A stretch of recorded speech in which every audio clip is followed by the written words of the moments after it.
Hey there, I'm Tracy Rigdon, and this is the Contrast Project Lounge podcast.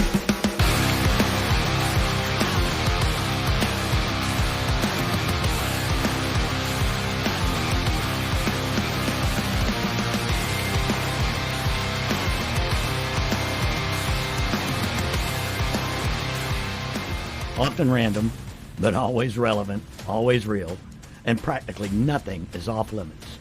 This podcast is for you. Are you ready for this? Let's do it. Welcome back to the program, guys, and thank you so much for joining us here on the Contrast Project Lounge podcast.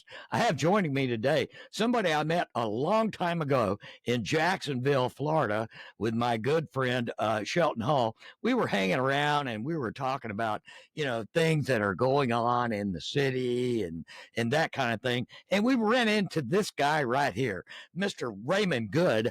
Raymond, how are you doing?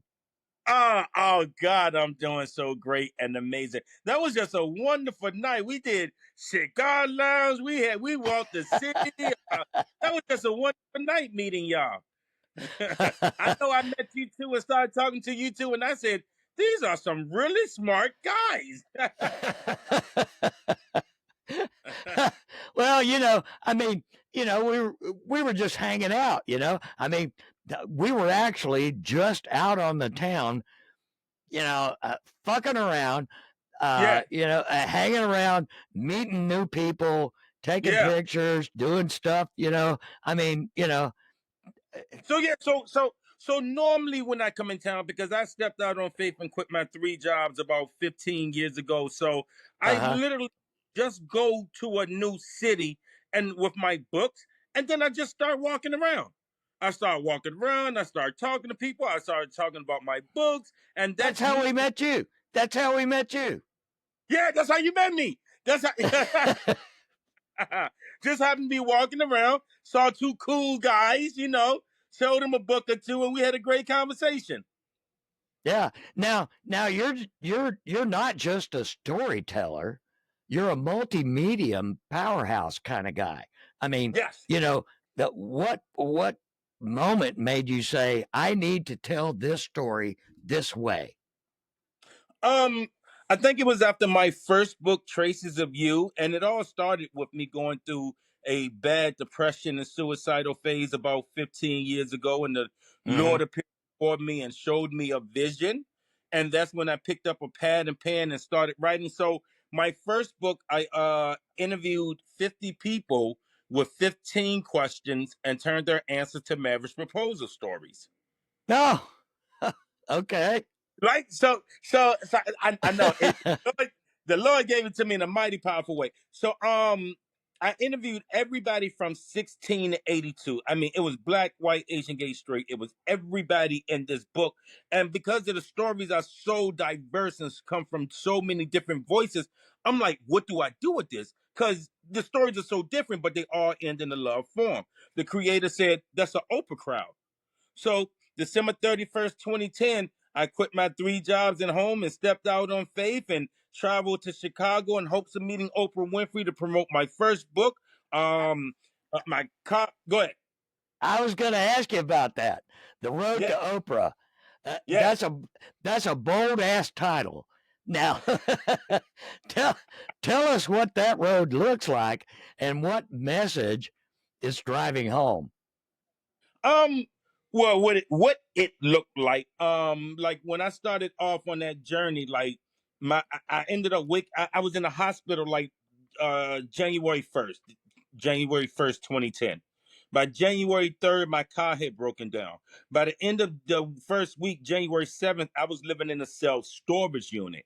Like, and all this to push the dream and the vision that I saw that the creator showed to me, you know, I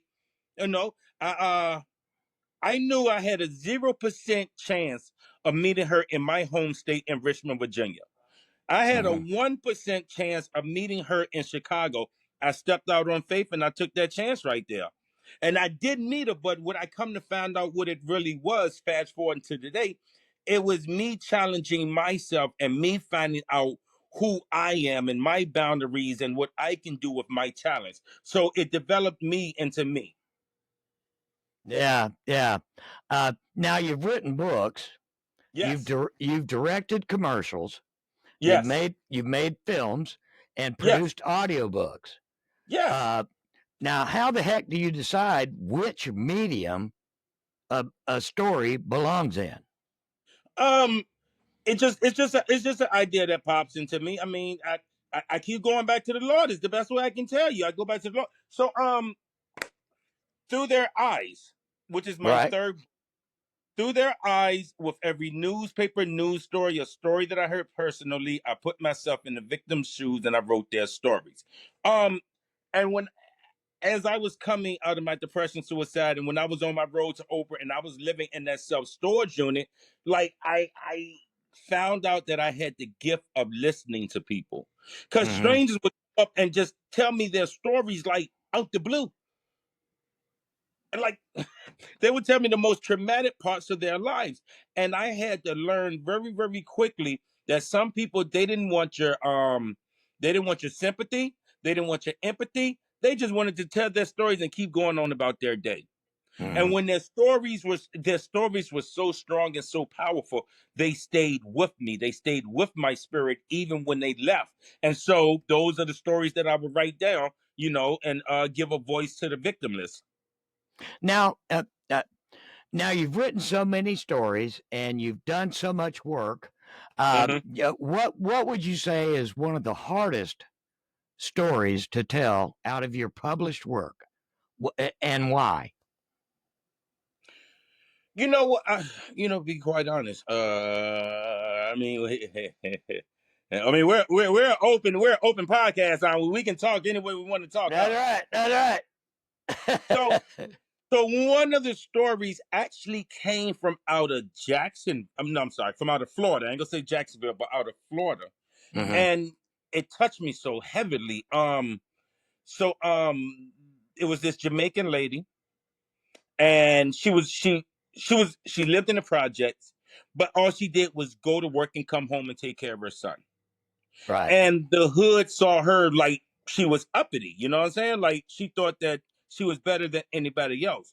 Hmm. One night, about five guys broke into her house, and between the hours of 10 p.m. and 4 a.m., she was molested between 15 and 17 youths. Oh my God. Then they took That's her hard. That's hard. That's tough. Yeah, see that's why I said what kind of so then they took her 11-year-old son out of the bedroom and tried to make her go down on her own son. Oh Lord. And at the end of the story, they pour gas, not gasoline, like alcohol and anything flammable on them and on her, and was trying to set her to fire to kill her, but they couldn't find the light or whatever happened. It didn't happen. So that's one of my most brutal stories. That's one of my toughest stories, because when I write these stories, I don't write it from the perspective of the victim. I become the victim. I become the lady that the panties was ripped off. She was forced on her knees. She was forced to commit these acts. I become that person because it hits me so hard. Like I don't know how to Yeah. write from their perspective. I become that person. And Right. so that was one. So usually when I write these kind of stories, these trauma stories, I can stay in the zone. This one, when I was writing it, I mean, I was so upset. I broke out the zone. I stood up. I started punching the air, like, because it had got me there. But I had to bring myself back, because Raymond, this isn't about you. You have Mm, to finish that person's story. mm. And then in all of the in the back of my book, and all of my behind my stories, I have critical thinking questions. So one of the critical thinking questions that I put in there was, what is the trauma that still exists between the mom and the son 10 years later? Got it's got to be a lifelong trauma. It has to Yeah. be. Yes. Has to be. Yes. Because for that story that happened, somebody like me and you might read it and be like, oh, that's messed up. You know what I'm saying? But 10, Right. 15 years later, they're both still in a world of hurt. Oh yeah. Yeah. So, yeah, like you said, you and I could look at this and we could say, well, God damn, that's a heavy ass story, but those people are still living it. yes, yes, yes. So Yeah. that's actually one of my worst. But we're lining it up, and we'll come back to it. And then came about 350 goals of a leader. And this was inspired by my first meeting that I had with Mr. Steve Harvey, who Mm-hmm. asked me leadership questions that I couldn't answer at the time. He told me, go home, write down 350 goals, and then come back and see him. Thus inspiring 350 goals of a leader with the dedication of Mr. Steve Harvey. And my final book is How to Write and Print Your Own Book for Under $300. Nice, nice. I like the leader Yes, book. yes. Yeah, 350 goals of a leader. I like that. Uh, and I would like to uh, uh, interject something here. Mm-hmm. Have you been in contact with Rodney Lawrence Hurst? I met him once. That man, he's been on our show. He's been on our show. He is an amazing leader, goes way back to the civil rights movement. He was involved in all of that back in the day. And it's not like he's somebody that's going to read you something from a script and say, well, you know, this happened, blah, blah, blah. This guy lived it And wrote a book about it. and wrote several books about it. I think one of his books that I read was it's more than a Coke. It's more than a Coke or something like that. Yeah, yeah, Yeah. he's got he's got some good stuff, uh, and we're trying to get him on again for the Juneteenth celebration coming up Okay. in June. Uh, now, So let me so ask you. so I was walking down. I was at this festival that y'all here. Y'all have quite a few festivals here that I've been to, and I had spoken to him. Right, like I didn't know who he was. I'm trying to sell my books. And I noticed when I was walking away, this one photographer, he kept taking pictures of this guy. Like he took about 20 pictures, and I was like, "Oh, you're famous. Wait a minute, let me find out a little bit more about you, sir." Yeah, Rodney was in the fight, man. He was in the Yes, fight. Yes, he was. yes, and he has a mural here as well, too. Correct? What's that? He has a mural here as well somewhere. Yes, he does. Yes, he does. Okay. Yes, sir. Yes, sir. Yes, sir. Yeah. Let's talk creative control. Okay. When you're directing, you know, how do you strike the balance between vision and collaboration?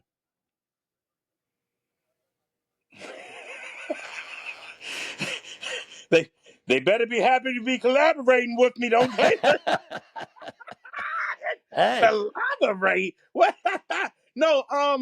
So going back to through their eyes. So since I wrote the book, I'm a playwright as well. So I work with new directors who want to put out new works. And then I become the playwright, and they get to choose the stories, and they get to direct it in any fashion form that they want to do with it. That's the okay. collaboration that I do. And when I Now, go to are you going to be bringing some of your works to the small theaters in Jacksonville? oh, I'm working on it. I'm currently scouting now for different galleries to do it at, because instead of doing it as a play, I got something called the Still Life Art Gallery, which I'll tell you about in a second. But I just met a SAG act, actor who I think you might know of, Ramen Johnson. I Ramen know Jackson. Rahman. Rahman is also a city councilman. Yes. So I'll be meeting with, I sent him some of my works, and I'll be meeting with him. He'll tell me a couple of galleries and places maybe I could take it to. I'm in touch with B and Son Art Gallery on Myrtle Avenue. So I'm scouting, and I just went down to I went to Mocha, uh the Mocha Right, Museum. right. Okay. I went and talked to them, and then I stopped by the library next door, because what I do is called, it's different from just theater. what I do has never been done before in the history of time. And it's so beautiful. So through their eyes, I've taken several of the stories out of the book and put it on stage. There's a live band, a musician, a dancer that performs between each monologue. And then I work with trauma victims who's painted pictures for the stories as well. So it combines all of the creative talents together at once. Now, the still life art gallery, that's where I take, let's say, an empty room, and I put three pictures on one side, three pictures on the other side. I decorate the scene in front of the pictures where trauma may have taken place at, and then the actors work through a series of master poses. So when Mm-hmm. you walk into the gallery, when you walk into the building, you're walking around, they're going through poses, and then when the show begins, this story comes to life and tells their story, and then there's a song or dance, monologue comes to life, tell a story, song or dance till it goes around the entire room.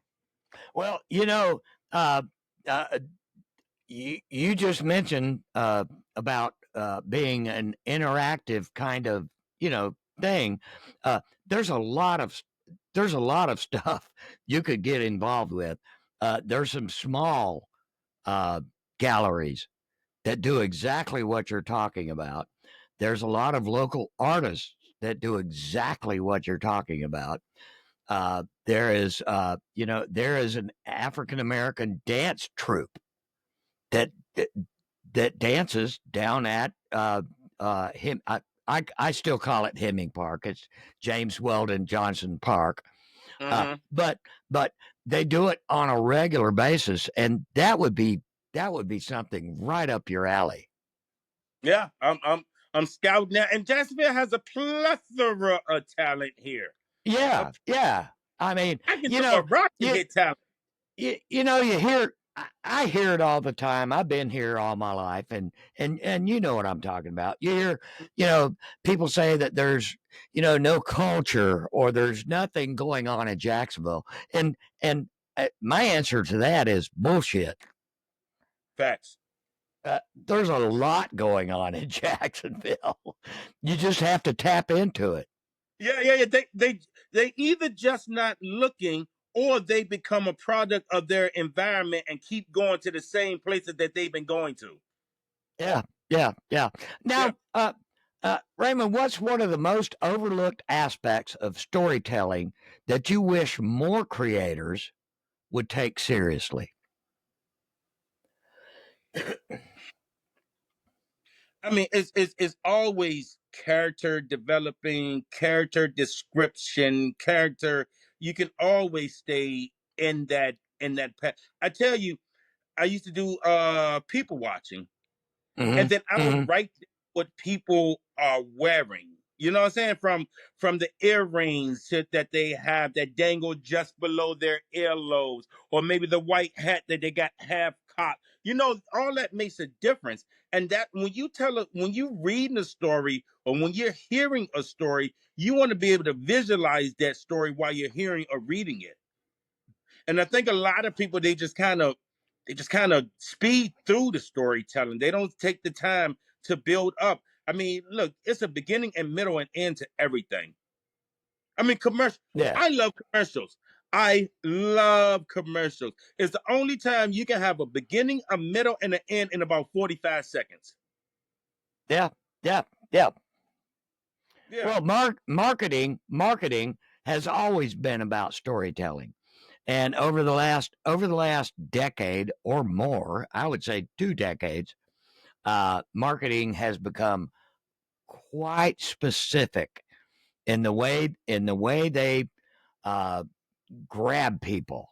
You know, especially television marketing. Mm-hmm. You look on TV, and the marketing is spot on specific when it's talking to people, when it's talking to you. Uh, Right. and that's exactly what they want to do. They want to take this product, this widget, and they Mm-hmm. want you You. to buy it. That's They right. they don't want the They whole want population. They just you, need you. you. That that's right. That's right. That's exactly right. I mean, look. Pluto TV. You heard of Pluto TV? Oh yeah. They give you the TV for free. You can watch whatever you want to watch, but you go get 2 minutes of commercials. Yeah. You would eat a whole full meal before your channel come back on. I know, right? I know. Now you've lived in multiple storytelling formats. Now, what advice do you have for creators trying to find their voice? I tell people you gotta keep writing. You gotta. I mean, I literally was having this conversation with someone. She said she was going to the park. I said, take something so you could write. And she said, I don't know what to write about. And I said, there's your first sentence. I don't know what to write about.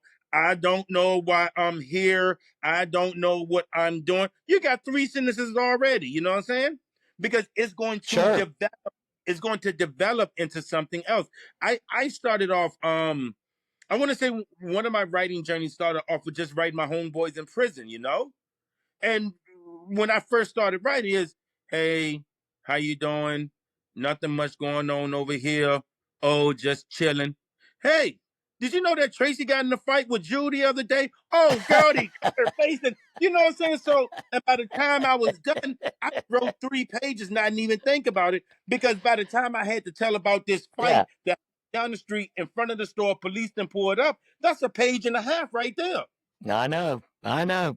I know. So I try to tell people like even when you have your writer's block, even just push through. If you need to write, I have writer's block 20 times, write it down. Yeah. Yeah. Now, when when when people look back on your body of work, what do you want them to feel, remember, or change? I want them to be inspired. I want them to be motivated. I don't I would everybody's path and journey is different, you know? Sure. But if he's stepping out on faith and living in a self storage unit, and you say to yourself, hey, because he did that, I can practice on this basketball another 20 minutes. I can read this journal or this book another 30 minutes. I can go a little bit harder. Like if my life can be a basis or a model to help yours out.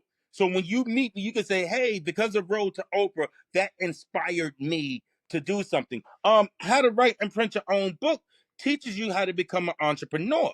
It is so, I know personally 200 self-publishing companies that's come from this book alone.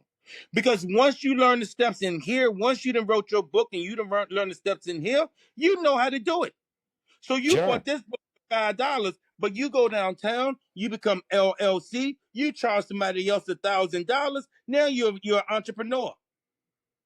Yeah. Yeah. Hey, before we go, Raymond, I want you to give us your closing thoughts. Some pearls of wisdom. Pearls of wisdom. Be kind to each other. Love each Love is all we got. Love, even when it's not being reciprocated. And here's something else that you can do. You can always support other people. Supporting other people does not diminish your shine. Liking or sharing or loving something on social media does not diminish your shine. Going to see somebody else's show does not diminish your shine. Buying something from somebody does not diminish your shine. Support other people because that's going to make you feel great and amazing on the inside. It's going to do something to yourself. So Absolutely. just show support. Show support. Show Love. support. Love, peace and love to everybody. And Peace. and and also before we go, tell everybody where we could get your books. You can find me on Facebook and Instagram, Raymond Goode, RaymondGoode.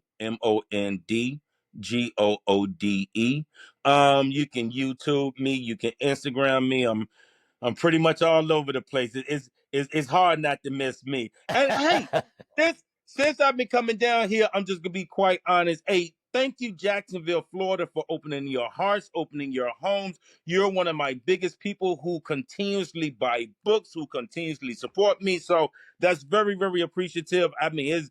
Jacksonville is like my third home right now. So Yeah. yeah, yeah. And of Hey, course to you, Mr. Tracy Rigdon, for having me on this show right here. This comes a part of the love right here. I appreciate you. I appreciate Shelton. You two are great, amazing. You're really doggone smart people. When y'all talk, when y'all start talking about politics, my brain just go fadoop, fadoop, fadoop, fadoop. I know. We've got our spoons in a whole lot of pots.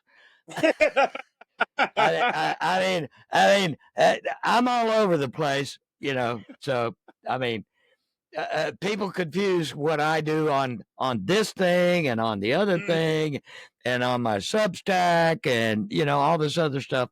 You know, it's all connected somehow. Right. Somehow. Hey, listen, you're welcome on this program anytime. Thank you. Blessings. Thank you. We'll see you, Raymond. Well, that's a wrap. Another fantastic episode of the podcast. You can find us on all the social media platforms, wherever you surf, Facebook, Instagram, Twitter X, Threads, wherever. Don't forget to like, share, and comment. And on our YouTube channel, don't forget to like, share, comment, and smash that subscribe button. If you're streaming audio for the podcast, you can find us wherever you get your favorite podcast programs. In the meantime, I like to tell everybody, take care of yourselves and each other. Until next time, peace.